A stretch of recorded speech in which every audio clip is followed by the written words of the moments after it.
한 사람이라도 진심을 다해 나를 믿어주는 사람이 있다면 인생이 많이 달라질까요? 키가 작아 자전거 페달에 발이 닿지 않았던 이 아이는 페달 없이도 스스로 움직이는 탈 것에 대한 꿈을 가집니다. 30년 후 마침내 이것을 개발한 남자는 역사에 큰 족적을 남겼고 그 뒤에는 남자의 인생을 바꿔준 한 사람이 있었죠.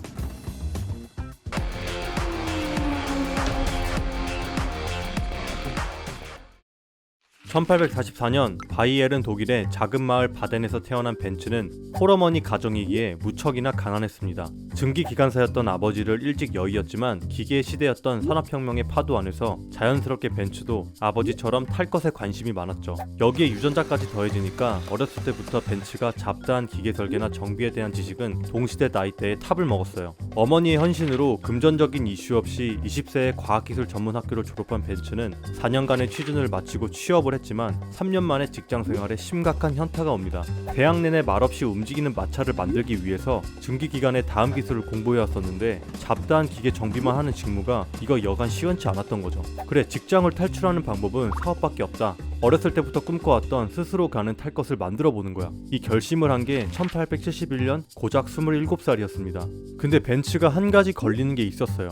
쥐뿔도 없었던 너둔한 벤츠를 대학생 때부터 만나준 여친 베르타 링거 때문이었죠. 곧 결혼을 해야 하는데 갑자기 직장을 때려친다고 하면 결과야 뻔하겠죠. 근데 베르타는 흔쾌히 수락을 합니다. 왜냐하면 그녀의 집이 금수저, 벤츠의 천재적인 가능성을 크게 봤던 거였겠죠. 이때 벤츠의 사업에 투자하고 싶다던 아우구스트 리터라는 경영인이 있었는데 얘가 뒤가 너무 구렸어서 벤츠의 사업을 크게 말아먹었습니다. 회사 자금을 몰래 삥땅 친 거죠. 그래서 은행에 공장 압류당한 상황까지 갑니다. 근데 이러한 절망적인 상황에서 베네타가 차곡차곡 결혼하려고 모아놨던 지참금, 쉽게 말해 혼수 자금을 털어 벤츠에게 투자하여 공장을 살리죠. 암튼 1872년 28살에 둘은 스몰 웨딩을 치릅니다. 그리고 벤츠의 사업이 잘 안 풀릴 때마다 베네타가 모아놓은 돈으로 간간히 산소호흡기를 달았습니다. 항상 아내에게 감사하며 벤츠는 표면적으로 기계 제작 일들을 쳐내면서 엔진의 개발에 몰두하죠.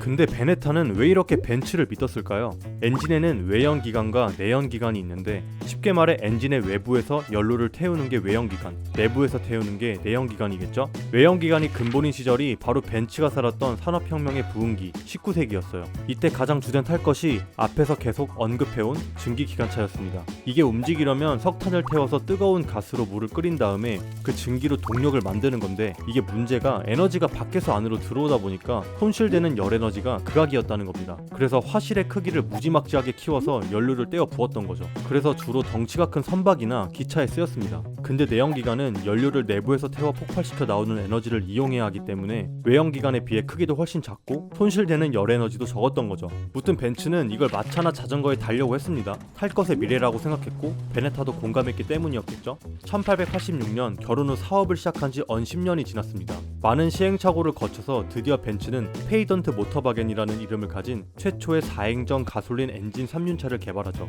마침내 정식 출시를 앞두고 대중 앞에서 떨리는 시운전을 해보는데 이게 기계의 오작동으로 벽에 처박혀버린 거예요. 이 틈을 타 평소 자동차 만든다고 까불던 벤츠가 띠꺼웠던 반대론자들이 안전성을 핑계삼아 도로 위에 쓸모없는 고철덩어리라는 낙인을 찍습니다. 이게 좀 심각했었던 게 이 사건으로 벤츠 앤 CA의 이미지가 심각하게 나락이 가거든요. 그래서 투자자들에게 집단적으로 자본금을 회수당했습니다. 그 이후 벤츠는 방구석 히키코모리가 돼서 시름시름 앓았죠. 물론 페이튼 모터바겐의 정식 출시도 무기한 미뤄졌고요. 여기서 우리의 구세주 베네타가 또 등장하겠죠. 1888년 방구석에 처박힌 벤츠와 모터바겐을 계속 보고 있자니까 너무 답답하기도 하고 안쓰러운 거예요. 그래서 베네타는 벤츠가 잠든 이른 새벽에 두 아들을 데리고 친정집으로 떠납니다. 물론 페이튼 모터바겐을 타고요. 마나임에서 친정 포르츠하임까지 약 100km가 되는 거리인데 쉽게 말해서 서울에서 청주까지 가는 거리라고 생각하면 돼요. 지금 차로도 운전하기도 빡센 거리인데 자동차라고도 보기도 어려운 이 3륜차를 가지고 간 거예요. 12시간 걸렸답니다. 심지어 브레이크 문제, 냉각수 문제 등 자잘자잘한 이슈들을 본인이 직접 고치면서요.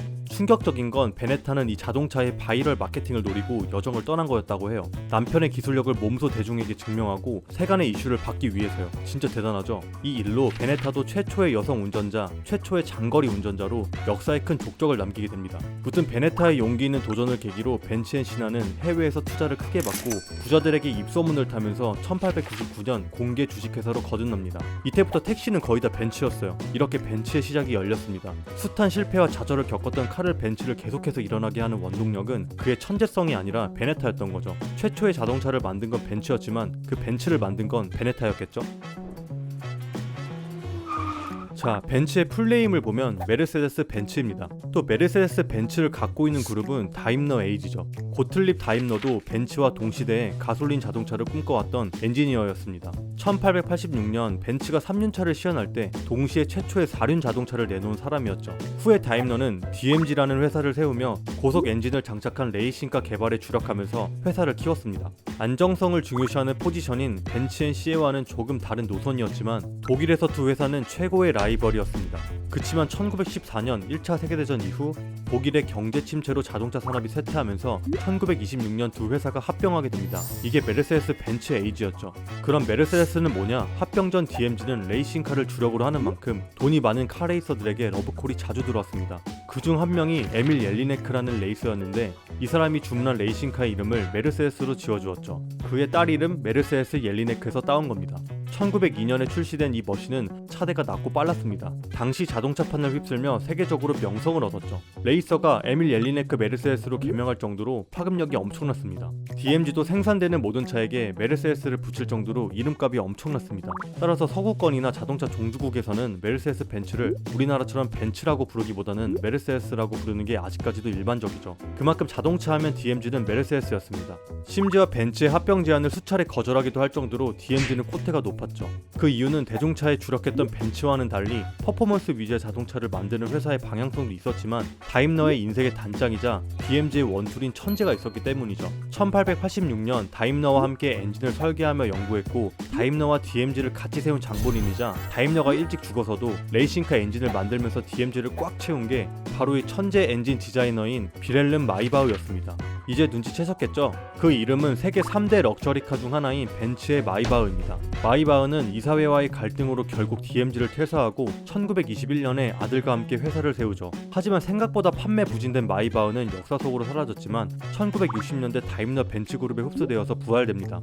다사다난하고 복잡했던 메르세데스 벤츠는 2차 세계대전을 거치면서 전차, 항공, 레이싱, 기술 모든 것을 섭렵하며 자동차 역사에 큰 지표를 세웠죠. 이 브랜드는 이때부터 현재까지 성능이나 엔지니어링의 한계를 뛰어넘는 기술을 유지하며 품위를 잃지 않는 우아함을 결합한 디자인 테마를 지속적으로 추구해왔습니다. 벤츠가 만들면 다른 브랜드가 뒤따라오는 판도는 당연한 거였죠.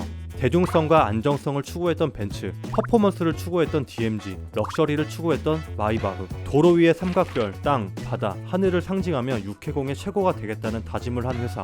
타임리스라는 가치로 시대를 초월하고 클래식의 진수를 보여주는 럭셔리 브랜드이자 우아한 세단에서부터 날렵한 쿠페, 그리고 스타일리시한 컨버터블과 다목적 SUV까지 끝이 없이 세분화된 세그먼트는 대중들에게 럭셔리 라이프를 선사하는 궁극의 브랜드로 각인되었죠. 베네타의 과감한 운전이 아니었다면 벤츠와 모터박에는 역사 속으로 사라질 뻔했겠죠. 벤츠는 100km 운전을 해보고 느낀 베네타의 피드백으로 브레이크의 문제, 냉각수의 위치, 운전대의 조작법 등을 개선해서 당시 긴 시간 동안 운전해보지 않으면 낼 수 없는 수많은 특허를 등록했고 로드트립을 실현할 수 있는 더 완벽한 자동차를 내놓을 수 있었죠. 석탄을 대신하여 폭발을 더 잘 일으키는 원료인 가솔린에 대한 아이디어도 벤츠에게 매일 베르타가 건네준 과일 끓인 물에서 영감을 얻었던 것이었습니다. 이렇게 벤츠는 최초의 가솔린 엔진 자동차를 만든 위인으로 역사에 기록되죠. 에밀 옐리네크에게 줄 자동차를 메르세데스 벤츠라는 이름으로 지어준 다임러의 절친이자 엔진 디자이너, 바로 그는 마이바흐였고 이 차는 DMG란 회사의 역사를 바꿨죠. 그리고 역사 속으로 사라질 뻔한 마이바흐를 후대의 헌정으로 다임러 벤츠가 부활시킵니다. 독일 럭셔리의 진수를 보여주는 타임리스 디자인은 이렇게 완성되죠. 메르세데스 벤츠의 이야기를 보면 인생에서 어떤 사람이 내 옆에 있는가, 이 덕목이 왜 중요한 가치인지 알 수 있게 됩니다. 사랑하는 사람의 정서적인 지원이 얼마나 중요한지, 그리고 그 공헌을 우리가 어떻게 인정하고 감사해야 하는지. 벤츠는 참 스토리까지 갑벽하죠. 왜 럭셔리의 대명사인지 알 수 있는 대목입니다. 거의 극작가가 일부러 다이나믹하게 돈 받고 쓴 수준일 정도로 재미가 있죠. 이런 인류애적 가치까지 가지고 있으니까 그냥 프리미엄의 끝판왕이 되지 않았나 싶습니다. 무튼 자동차는 뭐다? 벤츠다. 끝.